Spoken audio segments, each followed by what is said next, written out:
Joshua. Chapter 9. And when all the kings who were across the Jordan in the hill country and in the lowland and on all the shore of the great sea toward Lebanon, the Hittites and the Amorites, the Canaanites, the Perizzites, the Hivites, and the Jebusites, heard of this, they gathered themselves together to fight with Joshua and Israel with one accord. But the inhabitants of Gibeon heard what Joshua had done to Jericho and to Ai. And so they too acted craftily. And they went out as though they were envoys, and they took old sacks upon their donkeys, and old torn up and bound up wineskins, and old patched sandals on their feet, and old garments upon themselves, and all the bread of their provisions was dry and had become moldy. And they went to Joshua at the camp of Gilgal and said to him and to the men of Israel, From a faraway land we have come, now therefore make a covenant with us. And the men of Israel said unto the Hivites, Perhaps you dwell among us. How then can we make a covenant with you?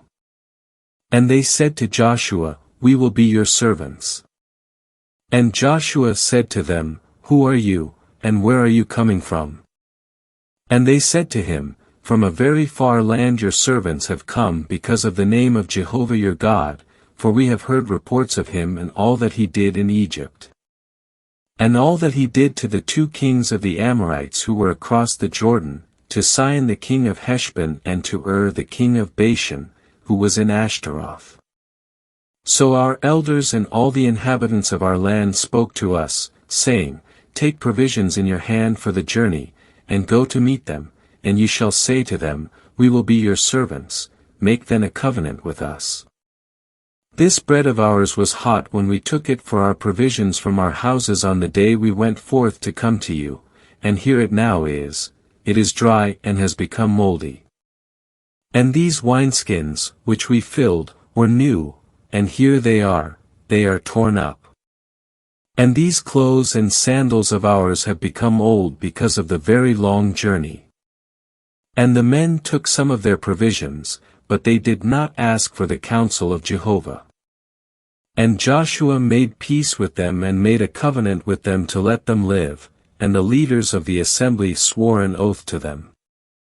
Then at the end of 3 days, after they had made the covenant with them, they heard that they were their neighbors and that they dwelt among them. And the children of Israel set out and came to their cities on the 3rd day. Now their cities were Gibeon and Kephirah, Beeroth, and Kiriath-Jearim. And the children of Israel did not strike them, for the leaders of the assembly had sworn to them by Jehovah the God of Israel, and all the assembly murmured against the leaders.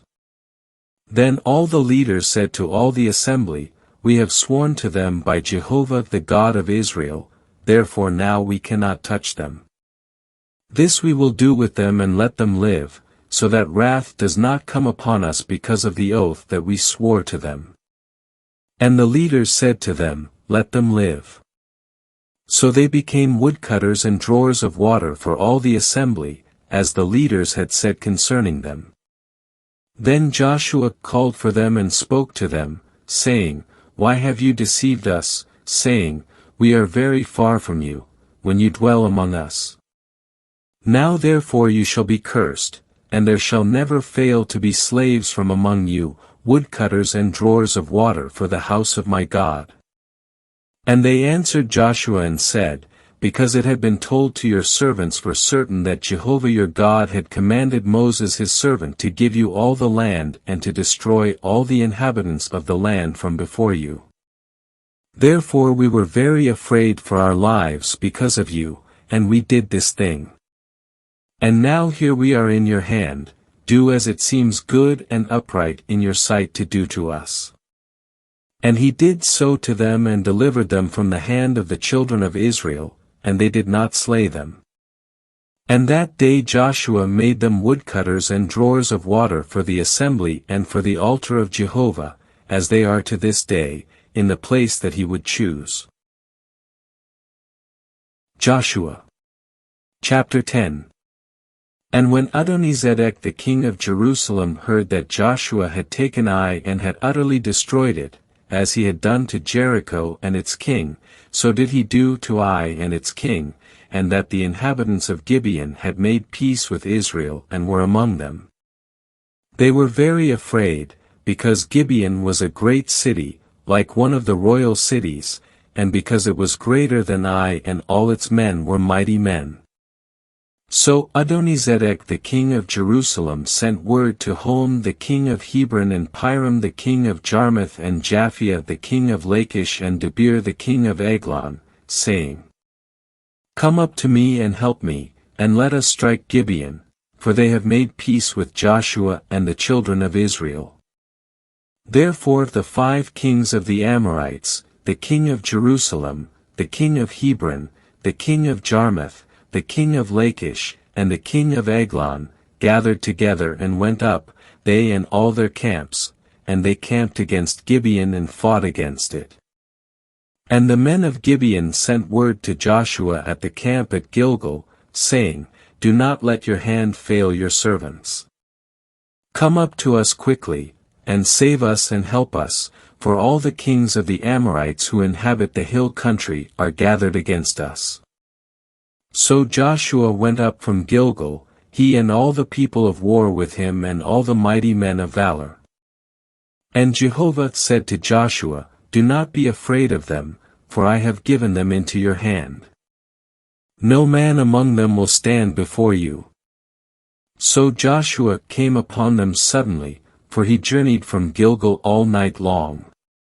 And Jehovah threw them into a panic before Israel, and he struck them with a great stroke at Gibeon, and he pursued them on the way toward the ascent of Beth-horon, and he struck them as far as Azekah and Makkedah. And while they fled from before Israel, when they were on the descent of Beth-horon, Jehovah sent large stones upon them from heaven as far as Azekah, and they died. There were more who died because of the hailstones than the children of Israel slew with the sword. Then Joshua spoke to Jehovah on the day when Jehovah delivered up the Amorites before the children of Israel, and he said in the sight of Israel, Sun, be still over Gibeon, and you, moon, over the valley of Ajalon. And the sun was still, and the moon stayed, until the nation avenged themselves of their enemies. Is it not written in the book of Jasher? And the sun stayed in the middle of the heavens, and it did not hurry to set for about a whole day. And there was never a day like that day, before it or after it, when Jehovah listened to the voice of a man, for Jehovah fought for Israel. Then Joshua and all Israel with him returned to the camp at Gilgal. And these 5 kings fled and hid themselves in the cave at Makkedah. And it was told to Joshua, saying, The 5 kings have been found, hidden in the cave at Makkedah. And Joshua said, Roll large stones over the mouth of the cave, and station men by it in order to keep them. But you, do not stay here, pursue after your enemies, and attack them from behind. Do not allow them to go to their cities, for Jehovah your God has given them into your hand. And when Joshua and the children of Israel finished striking them with a very great stroke until they were consumed, though there were some survivors of them who survived and went into the fortified cities, all the people returned to the camp, to Joshua at Makkedah, in peace. No one spoke against any of the children of Israel. Then Joshua said, Open the mouth of the cave, and bring those 5 kings out of the cave to me. And they did so, and they brought those kings out of the cave to him, the king of Jerusalem, the king of Hebron, the king of Jarmuth, the king of Lachish, and the king of Eglon. And when they brought out those 5 kings to Joshua, Joshua called for all the men of Israel, and he said to the chiefs of the men of war who went with him, Come near, put your feet upon the necks of these kings. And they came near and put their feet upon their necks. And Joshua said to them, Do not be afraid or dismayed, be strong and take courage, for thus will Jehovah do to all your enemies against whom you fight. And Joshua struck them after that and put them to death, and he hung them on 5 trees, and they hung upon the trees until evening. And when the sun set, Joshua commanded, and they took them down from the trees and threw them into the cave where they had hidden, and they put large stones over the mouth of the cave, which remain to this very day. And Joshua captured Makkedah on that day, and he struck it and its king with the edge of the sword. He utterly destroyed them and every soul that was in it, he left no survivors. And he did to the king of Makkedah as he had done to the king of Jericho. Then Joshua and all Israel with him passed on from Makkedah to Libnah, and he fought with Libnah. And Jehovah delivered it also with its king into the hand of Israel. And he struck it with the edge of the sword, as well as every soul that was in it, he left no survivors in it. And he did to its king as he had done to the king of Jericho. Then Joshua and all Israel with him passed on from Libnah to Lachish, and he camped against it and fought against it. And Jehovah delivered Lachish into the hand of Israel, and he captured it on the 2nd day and struck it with the edge of the sword as well as every soul that was in it, just as he had done to Libnah. Then Horam the king of Gezer came up to help Lachish, and Joshua struck him and his people, so that he left him no survivor. Then Joshua and all Israel with him passed on from Lachish to Eglon, and they camped against it and fought against it. And they captured it on that day and struck it with the edge of the sword, and every soul that was in it he utterly destroyed on that day, just as he had done to Lachish. Then Joshua and all Israel with him went up from Eglon to Hebron, and they fought against it. And they captured it and struck it with the edge of the sword as well as its king and all its cities and every soul that was in it. He left no survivor, just as he had done to Eglon, but he utterly destroyed it and every soul that was in it.